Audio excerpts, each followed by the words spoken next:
अस्सलाम वालेकुम नाजरीन, आप देख रहे हैं INN चैनल। मैं हूं शेख अहमद अली। इस न्यूज़ बुलेटिन में आइए नज़र डालते हैं दिन भर की बड़ी खबरों पर। तेलंगाना भर में कांस्टेबल्स का इब्तिदाई इम्तिहान पुरअमन तौर पर मुनक़िद किया गया। मजमूई तौर पर 16,000 से ज़ायद जायदादों के लिए 6,03,955 उम्मीदवारों ने इम्तिहान लिखा। इस तरह उम्मीदवारों की हाजिरी का तनासुब 91.34% रहा। Telangana state level police recruitment board के अहदेदारों ने यह बात बताई। इम्तिहान सुबह 10 बजे शुरू हुआ, जो दोपहर 1 बजे तक जारी रहा। उम्मीदवार 1 घंटा कबल इम्तिहानी मराकज पहुंच गए, क्योंकि ऐलान किया गया था कि उन्हें 1 मिनट भी ताखिर से हाजिर होने की इजाज़त नहीं दी जाएगी। हर एक को मुकम्मल जांच के बाद ही इम्तिहानी मराकज में जाने की इजाज़त दी गई। इंतजामिया ने इम्तिहानी मराकज में उम्मीदवारों के लिए बगैर किसी परेशानी के इंतजाम किए। महकमे पुलिस में 15,644 कांस्टेबल्स की जुमला जायदादें हैं। महकमे ट्रांसपोर्ट में 614 और महकमे एक्साइज में 63 कांस्टेबल्स की मुलाजिमतों से मुतालिक ये प्रिलिमिनरी इम्तिहान के लिए जुमला 6,61,196 उम्मीदवारों ने दरखास्तें दी। उनके लिए रियासत भर में 1601 सेंटर्स कायम किए गए थे। हुक्काम ने इम्तिहानी मराकज पर सेक्शन 144 नाफिज कर दिया था। तेलंगाना की तश्कील के बाद पहली मरतबा महकमे पुलिस में कांस्टेबल्स की इतनी बड़ी तादाद में तकर्री के लिए ये इम्तिहान मुनक़िद हुआ। तहरीरी इम्तिहान में SC ST उम्मीदवारों को 30%, जबकि BC उम्मीदवारों को 35% और दीगर तबकात के उम्मीदवारों को 40% निशानात हासिल करना लाजमी था, जिस पर उन्हें क्वालिफाई करार दिया जाता था। लेकिन इस मरतबा मजहब जात पात की बुनियाद को ख़त्म करते हुए तमाम उम्मीदवारों को कम से कम 30% निशानात हासिल करने पर क्वालिफाई करार देने का फैसला किया गया। तहरीरी इम्तिहान ऑब्जेक्टिव टाइप का था, जो 200 निशानात पर मुश्तमिल था। इसमें 60 निशानात हासिल करने पर क्वालिफाई करार दिया जाएगा। बाद अज़ान फिजिकल टेस्ट के इम्तिहान में शिरकत करना होगा। फिजिकल इम्तिहान में कामयाबी हासिल करने के बाद फिर एक मरतबा तहरीरी इम्तिहान होगा, जिसमें नेगेटिव मार्क्स नहीं होंगे। దాదాపు 6,60,60 మంది క్యాండిడేట్స్ ఒక 16,700 పోస్టుల కోసం కానిస్టేబుల్ పోస్ట్ AR మరియు సివిల్ రెండు కలిపి దానికోసం ఈరోజు మొత్తం రాష్ట్ర వ్యాప్తంగా ఈ ఎగ్జామ్ నడుస్తూ ఉంది. హైదరాబాద్ సిటీ వచ్చేసరికి మా దగ్గర 49 సెంటర్స్ ఉన్నాయి. దాదాపు 2,000 పోస్టులు, 1,400 CARలో, ఒక 600 సివిల్లో మాకు వేకెన్సీస్ ఉన్నాయి. దాని గురించి ఒక 50 సెంటర్స్లో ఈ ఎగ్జామ్ మేము జరుపుకుంటున్నాం. అయితే మా ఆఫీసర్స్ అందరూ కూడా ఈరోజు దీంట్లో నిమగ్నమై ఉన్నారు. ఈ ఎగ్జామ్ చాలా సాఫీగా జరుగుతూ ఉంది. ఇంకా ఒక అర్ధ గంట మాత్రం మిగిలి ఉంది ఎగ్జామ్ కోసం. కొన్ని వారాల క్రితం SI పోస్టుల కోసం ఎగ్జామ్ జరిగింది. సో దీని ద్వారా మా పోలీస్ రిక్రూట్మెంట్ అనేది పూర్తవుతుంది. మా డిపార్ట్మెంట్లో ఉన్న వేకెన్సీస్ అన్నీ కూడా పూర్తవుతాయి. వచ్చే రోజుల్లో దీని తర్వాత క్వాలిఫికేషన్ కోసం ఒక ఫిజికల్ టెస్ట్ జరుగుతుంది. దాని తర్వాత రిటర్న్ ఎగ్జామ్ జరుగుతుంది. దానికోసం కూడా క్వాలిఫై అయిన స్టూడెంట్స్ దాంట్లో అపియర్ అవుతారు. దీనికి ప్రిపరేషన్గా మేము దాదాపు ట్రైనింగ్ అనేది చాలా చేశాము. ఎందుకంటే గత సంవత్సరాల్లో, గత రిక్రూట్మెంట్స్లో మా వేకెన్సీస్ అన్నీ కూడా ఫిలప్ కాలేదు హైదరాబాద్ సిటీలో. అందుకనే మేము ప్రీ రిక్రూట్మెంట్ ట్రైనింగ్ అని కూడా ఏర్పాటు చేసి ఒక 5 జోన్స్లో ఈ ట్రైనింగ్ దాదాపు 6,60,000 మంది క్యాండిడేట్స్ ఒక 16,700 పోస్టుల కోసం కానిస్టేబుల్ పోస్ట్ AR మరియు సివిల్ రెండు కలిపి దానికోసం ఈరోజు మొత్తం రాష్ట్ర వ్యాప్తంగా ఈ ఎగ్జామ్ నడుస్తూ ఉంది. హైదరాబాద్ సిటీ వచ్చేసరికి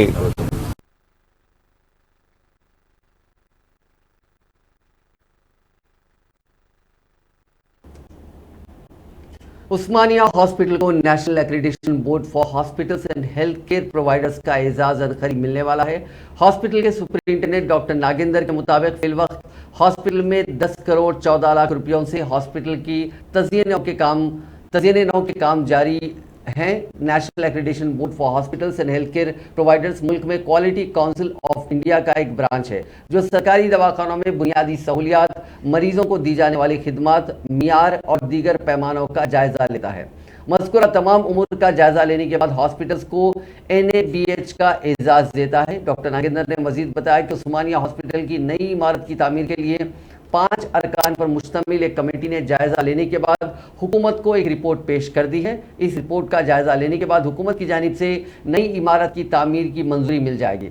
उन्होंने कहा कि हालिया दिनों हॉस्पिटल के ऑपरेशन थिएटर्स को असरी बनाया गया है। इसके अलावा 40 बिस्तरों के ICU की सहूलत फराहम की गई है और मजीद 75 बिस्तरों की ICU को तैयार रखा गया है। हॉस्पिटल में मरीजों और उनके साथ आने वाले अफराद के लिए 5 रुपए में खाना और पानी भी दिया जा रहा है। हॉस्पिटल में 43,000 लीटर पानी के 2 RO प्लांट कायम किए गए हैं। इसके अलावा 14 करोड़ की लागत से अनखरीब MRI मशीन की सहूलियत फराहम की जाएगी। डायबिटीज फूड केयर सेंटर के अलावा घुटनों की तब्दीली के इलाज के लिए भी खुसूसी डिपार्टमेंट कायम किया गया है। अब तक 60 घंटों की तब्दीली कामयाब तौर पर की गई है। माफ़ कीजिएगा, अब तक 60 घुटनों की तब्दीली कामयाब तौर पर की गई है। उस्मानिया हॉस्पिटल में रोज़ाना औसतन 2600 आउट पेशेंट रुजू होते हैं और रोज़ाना 150 तक सर्जरीज भी अंजाम दी जाती हैं। चीफ मिनिस्टर के चंद्रशेखर राव ने आज मुल्क भर के किसान तंजीमों के कायदीन पर जोर दिया कि वो सियासत में दाखिल होते हुए मुल्क भर के किसानों के मसाइल को हल करने की जद्दोजहद करें। प्रगति भवन में आज दूसरे दिन भी 25 रियासतों की किसान तंजीमों के कायदीन के साथ इजलास मुनक़िद करते हुए मुल्क में किसानों के मसाइल और उसके हल, ज़राअत के शोबे की तरक्की, किसानों की बहबूद और दीगर उमूर पर तफसीली तबादला ख्याल किया। अपने तवील खिताब में चीफ मिनिस्टर ने कहा कि सियासत में दाखिल होने के लिए परेशान होने की जरूरत नहीं है। मुल्क भर के किसानों के मसाइल को हल करने के लिए किसान कायदीन का सियासत में दाखिल होना वक्त की अहम ज़रूरत है। सियासत में दाखिल होते हुए वो हालात के मुताबिक जमहूरी अंदाज में या फिर ऐवानों में किसानों के मसाइल को पेश करते हुए उसे हल करवा सकते हैं। उन्होंने कहा कि पार्लिमानी जमहूरियत में सियासत में दाखिल होते हुए ही हर तबका अपने मसाइल को हल करवा सकता है। इसीलिए वो किसान कायदीन को मशवरा देते हैं कि वो भी सरगर्म सियासत में दाखिल हो जाएं। किसानों के मसाइल के लिए जहां एहतजाज और धरने करने पड़ते हैं वहीं धरने करें और हुकूमत को किसानों के मसाइल की तवज्जो दहानी कराने के लिए असेंबली और पार्लियामेंट का इस्तेमाल करें। उन्होंने कहा कि जमहूरियत में अवाम ही ताकत होती है और हमको इस ताकत को मुत्तहिद करते हुए एक प्लेटफॉर्म पर आने की ज़रूरत है। उन्होंने मुल्क भर के किसान तंजीमों को एक प्लेटफॉर्म पर आते हुए अपनी सियासी ताकत का मुजाहरा करने का मशवरा दिया।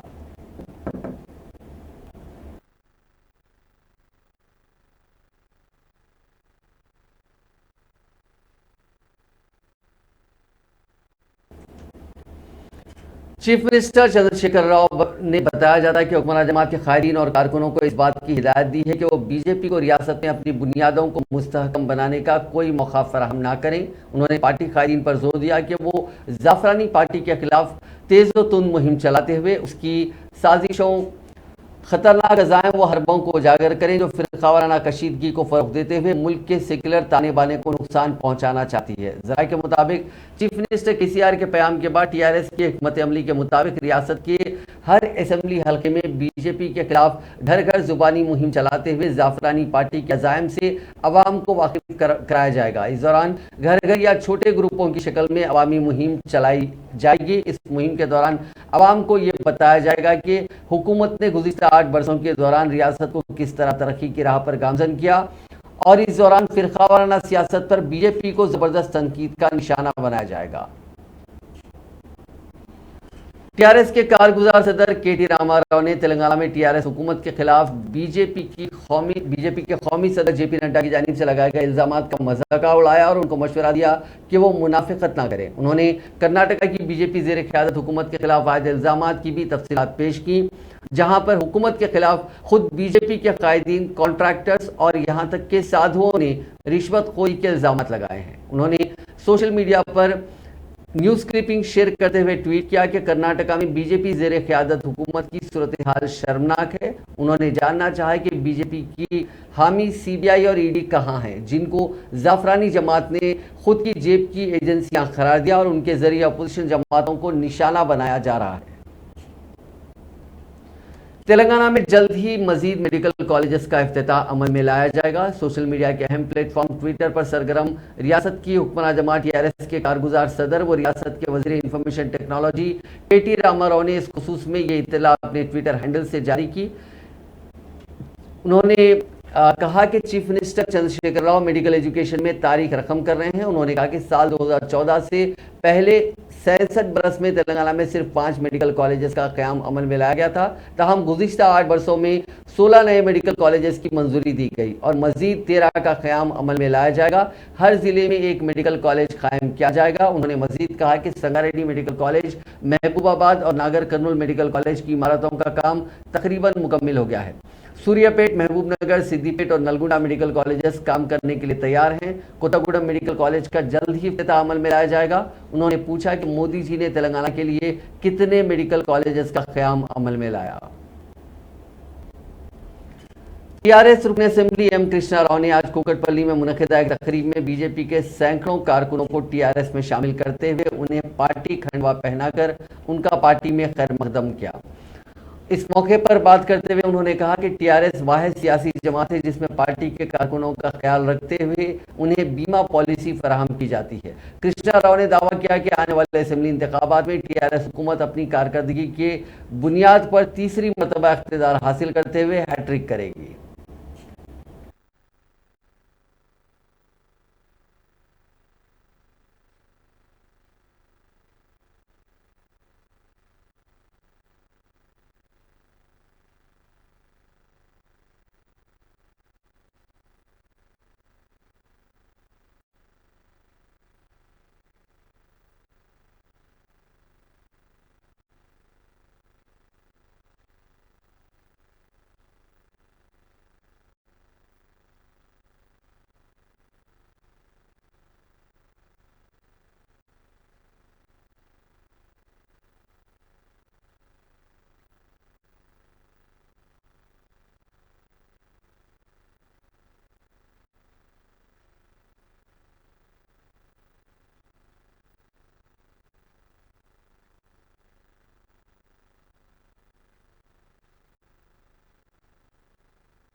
बीजेपी के रियासती सदर बंडी संजय ने कहा कि रियासत में बीजेपी की बढ़ती हुई अवामी मकबूलियत से चीफ मिनिस्टर चंद्रशेखर राव खाइफ हैं।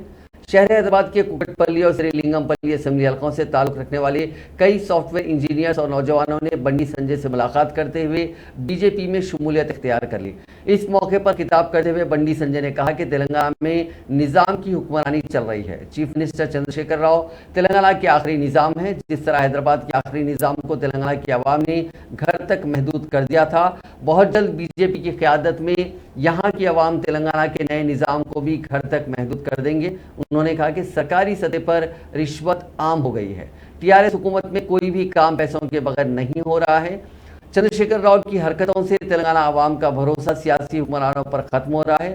बहुत जल्द बीजेपी इख्तिदार में आते हुए अवाम में पाए जाने वाले बेचैनी को खत्म कर देगी। उन्होंने कहा कि दुनिया के कई ममालिक हिंदुस्तान की तरक्की को देखकर फख्र महसूस कर रहे हैं, लेकिन चीफ मिनिस्टर चंद्रशेखर राव और उनके फर्जंद केटी रामाराव चीन की तरक्की को देखकर फख्र कर रहे हैं। बंडी संजय ने कहा कि रियासत में मंजर आम पर आने वाले हर स्कैम में केसीआर खानदान का नाम मुलविस पाया जा रहा है। उन्होंने कहा कि रियासत की आवाम तब्दीली के ख्वाहिशमंद है। ये तब्दीली बहुत जल्द आने वाली है। बीजेपी कायद व मुनुगुड़ के साबिक रुकन असेंबली कोमटिरेड्डी राजगोपाल रेड्डी ने कहा कि मुनुगुड़ में होने वाले ज़मीनी इंतखाब में बीजेपी की कामयाबी के 1 माह के अंदर टीआरएस हुकूमत गिर जाएगी। संस्थान नारायणपुर मंडल मुस्तखर पर बीजेपी के अहम कारकुनों के साथ एक इजलास मुनक्किद करते हुए राजगोपाल रेड्डी ने कहा कि मुल्क भर की नजरें मुनुगुडू के जमनी इंतखाब पर हैं। उन्होंने दावा किया कि इस इंतखाब में उनकी कामयाबी यकीनी है। इस हल्के से बीजेपी की कामयाबी के बाद रियासत में टीआरएस का जवाल शुरू हो जाएगा और एक माह के अंदर टीआरएस हुकूमत गिर जाएगी। उन्होंने कहा कि रियासत के हर असेंबली हल्के में कई मसाइल हैं, लेकिन टीआरएस के अरकान असेंबली में किसी एक में भी हल्के के मसाइल पर चीफ मिनिस्टर से बात करने की हिम्मत नहीं है। उन्होंने कहा कि इस मरतबा टीआरएस को कोई भी वोट देने वाला नहीं है। अगर टीआरएस की जानिब से हर घर में 1 किलो सोना भी तकसीम किया जाता है तो ऐसी सूरत में भी वोटर्स टीआरएस को वोट नहीं देंगे। तेलंगाना जन समिति के सदर प्रोफेसर कोदंडराम ने कहा कि कालेश्वरम प्रोजेक्ट की तामीर की वजह से ज़ेर-ए-आब आने वाले गांव के अफराद के साथ मुनासिब इंसाफ मिलने तक उनकी जद्दोजहद जारी रहेगी। मंचरियाल में कालेश्वरम प्रोजेक्ट के मुतासिरीन से मुलाकात करने और ज़ेर-ए-आब आने वाले मौज़ूआत का मुआयना करने कल कुल जमात कायदीन का एक वफद रवाना हुआ था, जिसमें प्रोफेसर कोदंडराम भी शरीक थे। इस मौके पर खिताब करते हुए उन्होंने कहा कि कालेश्वरम प्रोजेक्ट में पाए जाने वाली खामियों की वजह से जुलाई में आए सैलाब से कई मौज़ूआत ज़ेर-ए-आब आ गए, जिससे गरीब अफराद की जायदादों को नुकसान पहुंचा। इसके अलावा खड़ी फसलों को भी सैलाब से नुकसान हुआ था। उन्होंने कहा कि कालेश्वरम प्रोजेक्ट से नुकसान होने वाले अफराद को मुकम्मल मुआवजा देने की मरकज़ और रियासत हुकूमतों की जिम्मेदारी है। उन्होंने कहा कि मरकजी हुकूमत ने हालिया सैलाब के नुकसान के तौर पर सिर्फ 300 करोड़ रुपए मुतस किए हैं, जो किसी भी लिहाज से नाकाफी है। कोदंडराम ने कालेश्वरम प्रोजेक्ट की खामियों का जायजा लेने और इस प्रोजेक्ट से ज़ेर-ए-आब आने वाले मौज़ूआत के मुतासिरीन की मदद के लिए हाई कोर्ट के बरसरे खिदमत जज के जरिए तहकीकात करवाने का मुतालबा किया। उन्होंने कहा कि प्रोजेक्ट के बैक वाटर से गुज़िश्ता 3 साल से मंचरियाल जिले के किसानों को काफ़ी नुकसान हो रहा है। इस प्रोजेक्ट की तामीर से किसानों को कोई फ़ायदा नहीं हो रहा है, अलबत्ता केसीआर का ख़ानदान इससे मुस्तफ़ीद हुआ है। 14-15 తారీఖుల్లో ఒక వరద అటు కాళేశ్వరం ప్రాజెక్టులోని నిర్మాణ లోపాల కారణంగా అది ముంచెత్తి ఇక్కడ మంచిర్యాల నుంచి అటు భద్రాచలం దాకా మరి అనేక ప్రాంతాలను, అనేక పట్టణాలను, పల్లెలను పోటెత్తి వరద నీరు ముంచింది. దానివల్ల పంటలు నష్టపోయినారు, ఇల్లు పాడైపోయినాయి, ఆస్తులు నష్టమైపోయినాయి. కానీ శోచనీయమైన విషయం ఏంటంటే ఇప్పటికి ఇంకా ప్రభుత్వం దీనిపైన నిర్ణయం తీసుకోలేదు. కేంద్రం ఏమో గంభీరంగా 300 ఇచ్చినాం కదా అని ప్రకటిస్తున్నారు, కానీ అది ఏ మూల కూడా చాలదు. ఒక మంచిర్యాల పట్టణానికి ఇవ్వాలనుకున్న 300 కోట్లు చాలదు. కాబట్టి సమగ్రమైన విచారణ జరిపి వెంటనే పరిహారం చెల్లించాలనేది, భవిష్యత్తులో వరద ముంపు నివారణ కోసం కాళేశ్వరంపై సమగ్రమైన విచారణ సిట్టింగ్ హైకోర్టు జడ్జి చేత సమగ్ర విచారణ జరిపించాలని మేము డిమాండ్ చేస్తున్నాం. జూలై 13, 14, 15 తారీఖుల్లో ఒక వరద అటు కాళేశ్వరం ప్రాజెక్టులోని నిర్మాణ లోపాల కారణంగా అది ముంచెత్తి ఇక్కడ మంచిర్యాల నుంచి అటు कांग्रेस के सीनियर कायद जी विनोद रेड्डी ने आज मीडिया से बात करते हुए टीआरएस हुकूमत पर बहुत से मामलात में नाकामी का इल्जाम आयद किया। ఫాస్టెస్ట్ గా పెరుగుతున్న నగరం ఏది అంటే రెండవ ప్లేస్ లో హైదరాబాద్ ఉంది. అటువంటి హైదరాబాద్ సిటీని గతంలో కాంగ్రెస్ ప్రభుత్వం 10 సంవత్సరాలు ఉన్నప్పుడు రాజశేఖర్ రెడ్డి గారు, కిరణ్ కుమార్ రెడ్డి గారు ప్రపంచంలో కలిగినటువంటి పెద్ద కంపెనీలు మైక్రోసాఫ్ట్ నుంచి మొదలు పెడితే హెల్మెట్ ప్యాకెట్ కానీ ఇటువంటి పెద్ద పెద్ద సంస్థలకు ఇక్కడ గవర్నమెంట్ స్థలాలు ఇచ్చి ప్రోత్సహించి ఒక నగరానికి ఒక రూపురేఖను తీసుకొచ్చినటువంటి ఈ హైదరాబాద్ నగరాన్ని గత 40 సంవత్సరాల నుంచి కూడా ఎటువంటి మత ఘర్షణ లేనటువంటి ఈ నగరాన్ని పాడు చేయడానికి ప్రయత్నం చేస్తున్నట్టు కుట్ర ఇది ఎందుకు కేవలం మునుగోడు ఎన్నికల గురించి, మునుగోడు బీజేపీ అభ్యర్థిని గెలిపించడానికి. బీజేపీకి 4 పార్లమెంట్ సభ్యులు ఉన్నారు, ఒక కేంద్ర మంత్రి కిషన్ రెడ్డి గారు ఉన్నారు, బీజేపీ అధ్యక్షుడు బండి సంజయ్ గారు కూడా పార్లమెంట్ సభ్యుడు. వీళ్ళు పోయి 4 పార్లమెంట్ సభ్యులు పోయి ఈడీకి, సిబిఐకి రిప్రజెంటేషన్ ఇవ్వచ్చు. అటువంటిది ఇవ్వకుండా కేవలం లీకులు ఇచ్చి భయపెట్టి చేయడానికి ప్రయత్నం చేస్తున్న భాగం ఇది. ఆ రోజే రాజా సింగ్ మొదట చెప్పిన అతను స్టాండ్ ఏమని, నేను మునావర్ షోకు వ్యతిరేకం, దీన్ని ఎటువంటి పరిస్థితుల్లో జరగని గొడవని. ఆ రోజే అరెస్ట్ చేసి లోపల పడేసింది అతన్ని. చేయకుండా దాన్ని నాంచి చేసి తర్వాత వాతావరణం అంతా చెడిపోయి, దయచేసి మీ ద్వారా కోరుకునేది ఏంటంటే ఈ హైదరాబాద్ నగరంలో ఎప్పుడు కూడా ముస్లిం హిందువులు కూడా వేరే మతాలు అనుకోకుండా కలిసిమెలిసి ఉండే నగరం ఇది. అటువంటి నగరాన్ని పాడు చేయొద్దు, అశాంతి కలిగించొద్దు. ముఖ్యంగా దీంట్లో 3 కమిషనరేట్లు వస్తాయి. పోలీస్ కమిషనరేట్లు, Hyderabad police commissioner, Rachakonda and Cyberabad ముగ్గురికి కూడా సివి ఆనంద్ గారు, స్టీఫెన్ రవీంద్ర గారు కానీ, మహేష్ బాబు గారి చాలా మంచి పేరుంది. మంచి పోలీస్ అధికారులుగా వాళ్ళకు గుర్తింపు ఉంది, అనుభవం కలిగిన అధికారులు. దయచేసి ఈ రాజకీయ క్రీడలో మీరు జాగ్రత్తగా ఉండి ఈ నగరాన్ని ప్రశాంతతను కాపాడమని మీ ద్వారా కోరుతున్నాను. ఫాస్టెస్ట్ గా పెరుగుతున్న నగరం ఏది అంటే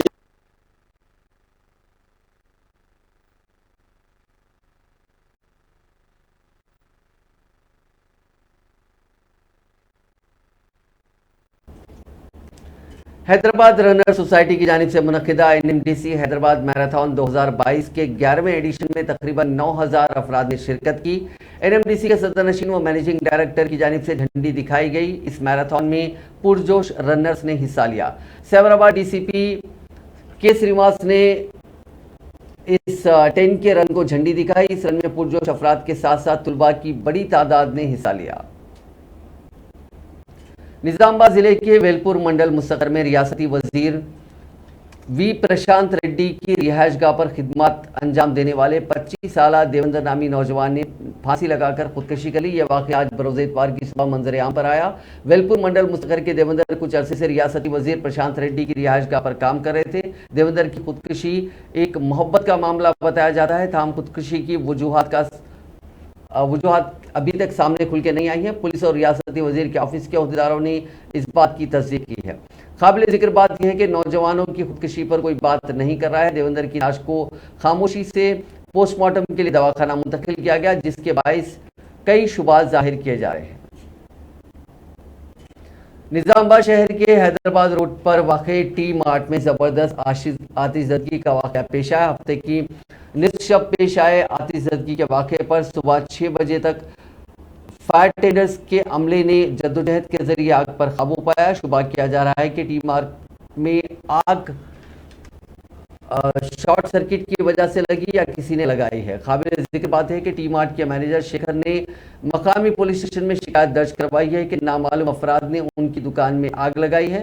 बताया जाता है कि टी मार्ट के बिजनेस पार्टनर्स के दरमियान तनाज़ात जारी हैं। इस खुसूस में मकामी पुलिस स्टेशन में पहले ही मुकदमा दर्ज है और ये मामला अदालत में जेर दौरा है। कबल अज़ीम पुलिस ने पंचायत के जरिए तनाज़ात की हल की कोशिश की थी, ताहम कोई मुसालहत नहीं हुई। ऐसे शुबात है कि टी मार्ट को इसी पस मंजर में आग लगाई गई है। आतिशज़दगी के वाक़े में टी मार्ट को 2 करोड़ मालियत के सामान के जल जाने, इमारत के खस्ता हो जाने का इजहार किया जा रहा है। पुलिस और फायर डिपार्टमेंट ने इब्तदाई तौर पर वाक़े की नौइयत का जायजा लिया।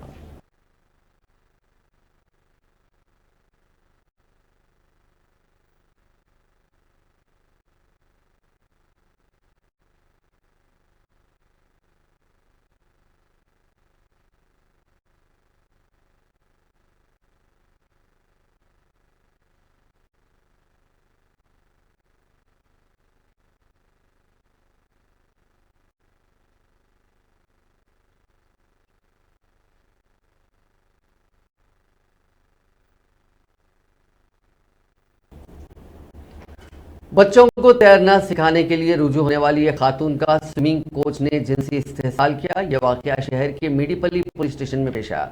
पुलिस के मुताबिक बोडुपल से ताल्लुक रखने वाली शादीशुदा खातून अपने 2 बच्चों को लेकर तैराकी सिखाने के लिए मॉडल स्कूल के स्विमिंग कोच 23 साला सुजीत से रुजू हुई, जो बोडुपल के सिद्धि विनायक कॉलोनी का रहने वाला बताया गया। इस दौरान कोच ने खातून से दोस्ती कर ली और उसकी निजी तस्वीर हासिल करके ब्लैकमेल करते हुए मुतअद्दिद मरतबा इसका जिनसी इस्तेहसाल किया। उसने निजी तस्वीर उसके शोहर को दिखाने की धमकी देते हुए खातून से 1 लाख रुपए भी वसूल किए। इसकी हरासानी से परेशान खातून पुलिस से रुजू हुई और पुलिस ने कोच को गिरफ्तार करके रिमांड पर भेज दिया। तैराकी के लिए जाने वाले 2 नौजवान तालाब में गर्क हो गए। ये वाकया मेदक जिले के कोडापाका गांव में पेश आया। इन दोनों की शिनाख्त 21 साल पी श्रीराम और 20 साल के नागराजू के तौर पर की गई। उनकी लाशें इतवार की सुबह निकाली गई। पुलिस के मुताबिक श्रीराम नागराजू अपने दोस्त कृष्णैया के साथ हफ्ते की शाम तैराकी के लिए गए थे कि दोनों गर्क हो गए, जबकि कृष्णैया गांव वापस हुआ और देहातियों को इस बात की तला दी। हफ्ते की शब उनकी लाशें नहीं निकाली जा सकी। पुलिस ने एक केस दर्ज कर लिया। उनकी लाशें इतवार की सुबह निकाली गई।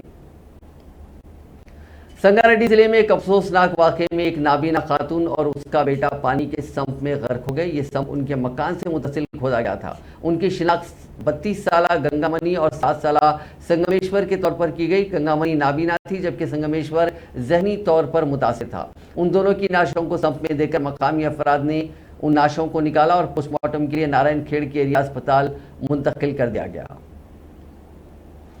संगारेड्डी जिले की मंदिर में चोरी की वारदात पेश आई। तफसीलात के मुताबिक चोर बोमारम गांव में वाक़ इस मंदिर से 950 ग्राम नखरवी जेवरात और 5 ग्राम के तलाई जेवर के अलावा 24 किलो के पंच लोहे से बनी मूर्तियों के साथ फरार हो गए। इस मंदिर के पुजारी और उसकी बीवी मंदिर की सफाई के लिए पहुंचे तो उन्होंने मंदिर की गेटों को खुला पाया। बाद अज़ां चोरी का इल्म हुआ। इस सिलसिले में पुलिस से शिकायत की गई है। एक टीचर जिसकी नाश जुमे को पेनगंगा दरिया में बह गई थी, उसका इतवार को दुलारा गांव में पता चला। पुलिस ने बताया कि गांव के नवाही इलाके में 35 साल धर्मेंद्र सिंह की नाश पाई गई, जो आदिलाबाद टाउन का रहने वाला है। दरिया में छलांग लगाने के दौरान वो गर्क हो गया था, क्योंकि वो तैराकी से वाकिफ नहीं था। बालाई इलाकों में शदीद बारिश के सबब दरिया में पानी के बहाव में इजाफे के सबब वो गर्क हो गया। वो अपने 2 साथियों के साथ दरिया में गया था, जिन्होंने पुलिस को इस बात की इत्तला दी। हैदराबाद में तेज रफ्तार कार की टक्कर से एक पुलिस कांस्टेबल जख्मी हो गया। वनसलीपुरम ट्रैफिक पुलिस स्टेशन से वाबस्ता कांस्टेबल राजू ड्यूटी खत्म करके घर वापस हो रहा था कि बेंगलुरु आउटर रिंग रोड के पास तेज रफ्तार कार ने उसे टक्कर दे दी। हादसे में मुलाजिम पुलिस जख्मी हो गया। उसे इलाज के लिए अस्पताल मुंतकिल कर दिया गया। पुलिस ने इस मामले में केस दर्ज कर लिया है। हैदराबाद में एक जोड़े ने इज्तिमाई तौर पर खुदकुशी कर ली। मलकाजगिरी पुलिस के मुताबिक सदाशिव, जिनकी उम्र 65 बरस बताई गई, और 60 बरस की उनकी बीवी विजयलक्ष्मी वृंदावन कॉलोनी में किराए के मकान में रह रहे थे। सदाशिव प्राइवेट नौकरी करने के बाद रिटायर हो गया। हाल ही में सेहत की खराबी की वजह से ये जोड़ा माली मुश्किलात का शिकार हो गया। उन्हें औलाद नहीं थी और वो इस हालत में रिश्तेदारों पर बोझ बनना नहीं चाहते थे। कल इन दोनों ने फांसी ले ली। लड़कियों और खवातीन को छेड़छाड़ से महफूज रखने के लिए तश्कील दी गई शी टीम्स की जानिब से गिरफ्तार किए गए अफराद को अदालत ने कम से कम 2 दिन और ज़्यादा से ज़्यादा 8 दिन की सज़ा सुनाई। पकड़े जाने वाले खवातीन को ब्लैकमेल और परेशान कर रहे थे और उनकी खुफिया तौर पर तस्वीर कुशी कर रहे थे। सादा लिबास में मौजूद शी टीम्स के अमले ने अवामी मकामात पर गश्त करते हुए उन अफराद को रंगे हाथों पकड़ा था। पुलिस ने 10 नौजवानों को पकड़कर अदालत में पेश किया, जहां उन्हें सजा सुनाई गई और जुर्माने आयद किए गए। पकड़े जाने वाले लोगों में वो नौजवान भी शामिल हैं जो एक शाम चार मीनार के नाम प्रोग्राम के दौरान खवातीन और लड़कियों से छेड़छाड़ कर रहे थे। जिन अफराद को सजा सुनाई गई उनकी शिनाख्त रिजवान खान, हाजी मोहम्मद असलम, प्रवीण, राकेश, साम्युल, नरेंद्र, सावर, विकास, करुणाकर और आकाश बताए गए।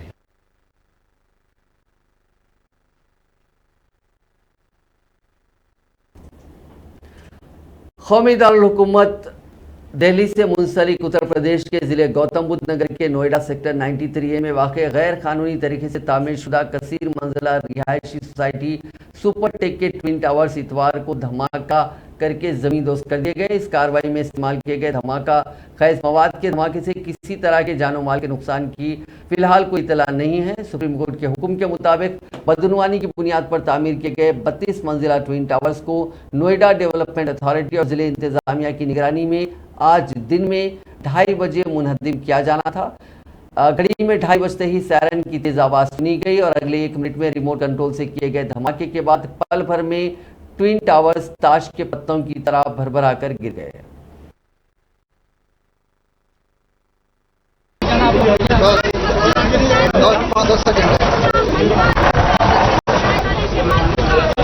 हिंदुस्तान समय की पाबंदी नहीं है।